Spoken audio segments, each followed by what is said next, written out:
August 13ಕ್ಕೆ 3 meeting ಅದು ಯಾವುದೇ ಒಂದು ಸಂಸ್ಥೆಯಲ್ಲಿ 3 ಮೀಟಿಂಗು ಆಗಲಿಲ್ಲ ಅಂದ್ರೆ ಅದನ್ನು ಸೂಪರ್ ಸೀಡ್ ಮಾಡುವಂಥ ಅಧಿಕಾರ ಸರ್ಕಾರಕ್ಕಿದೆ.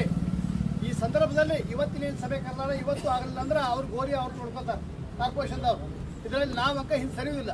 ಇದನ್ನು ಅನೇಕ ಮಂದಿ ರಾಜ್ಯದ ಮಂದಿಗೆ ಇದಕ್ಕೆ ಇವತ್ತು ನಿನ್ನೆ ರಾತ್ರಿ 9:15ಕ್ಕೆ ಇವತ್ತು ಬೆಳಗ್ಗೆ 9:00ವರೆಗೆ ಸನ್ಮಾನ್ಯ ಎಚ್ ಕೆ ಪಾಟೀಲ್ ಹಿಂದಿನ ಗಡಿ ಉಸ್ತುವಾರಿ ಸಚಿವರಿಗೆ ಸಮಗ್ರವಾಗಿ ವಿವರಿಸಿ ಎಲ್ಲ ವಿವರಗಳನ್ನು 10 ಗಂಟೆಗೆ ಇವತ್ತು ಕಳಿಸಿದ್ದೇವೆ.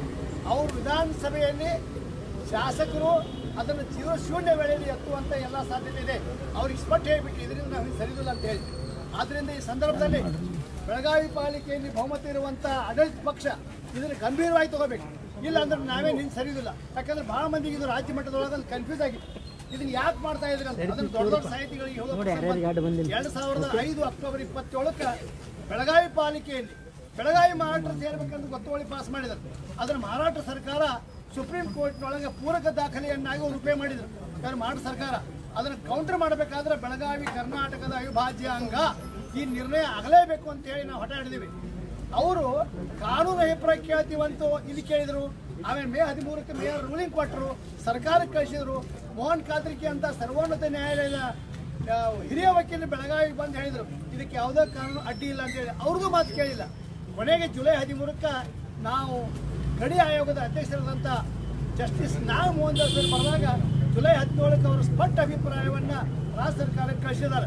ಏನಂತ, ಈ ಗೊತ್ತುವಳಿಯನ್ನು ಅಂಗೀಕಾರ ಮಾಡೋದು ಅವಶ್ಯಕ ಮತ್ತು ಅನಿವಾರ್ಯ ಅಂತೇಳಿ.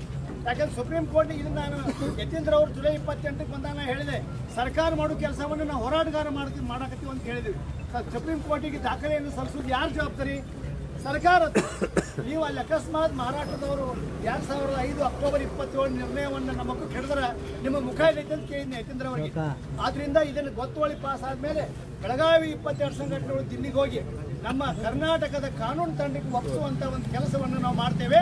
ಮತ್ತು ಗಡಿ ಆಯೋಗದ ಅಧ್ಯಕ್ಷರಿಗೆ ಹೇಳಿದ್ದೇವೆ. ಆದ್ದರಿಂದ ಇವತ್ತಿಗೆ ಆದರೆ ಸರ್ಕಾರ ಇದರಾಗಿ ಏನಾದರೂ ಹಿಂದೇಟು ಹಾಕಿದ್ರೆ ನಮ್ಮ ಹೋರಾಟ ನಿಲ್ಲುವುದಿಲ್ಲ. ನಮ್ಮಲ್ಲಿ ಸಂಘಟನೆಗಳು ಎಷ್ಟು ಬಲಾಟೆಗೆ ಅಂದ್ರೆ ದಿವಸ 2 ಸಂಘಟನೆ ಮಾಡಿದ್ರು 20 ದಿವಸ ನಮ್ಮ ಚಳವಳಿ ಆಗತ್ತೆ. 20 ದಿವಸ ಆಗ್ತೈತೆ. ಇವತ್ತು ಕಿತ್ತೂರು ಕರ್ನಾಟಕ ಸೇನೆ ಅವ್ರು ಏನು ಮಾಡಿದಾರ, ಒಳಗೆ ನಮ್ಮ ಗೆಳೆಯರು ಒಳಗೆ ಅಲ್ಲಿ ಮೀಟಿಂಗ್ನೊಳಗೆ ಈ ನಾಮಿನೇಟೆಡ್ ಕಾರ್ಪೊರೇಟ್ರು ಅಲ್ಲಿಯೂ ಸಹಿತ ಅದನ್ನು ಪ್ರಶ್ನೆ ಮಾಡೋರ್ದಾರ, ಅಲ್ಲಿ ಧರಣಿ ಕೊಟ್ಟರೆ ಅವತ್ತನ್ನ ಈ ಧರಣಿ ಇವ್ರು ಕೊಟ್ಟಿರಬೇಕು. ನಮ್ಮ ಹೋರಾಟ ನಿಲ್ಲುವುದಿಲ್ಲ ಅಂತ ನಾನು ಸ್ಪಷ್ಟಪಡಿಸ್ತಾ ಇದ್ದಾನೆ. ಸರ್ಕಾರ ಆದಷ್ಟು ಬೇಗ ಕ್ರಮ ತಗೊಳ್ಬೇಕು.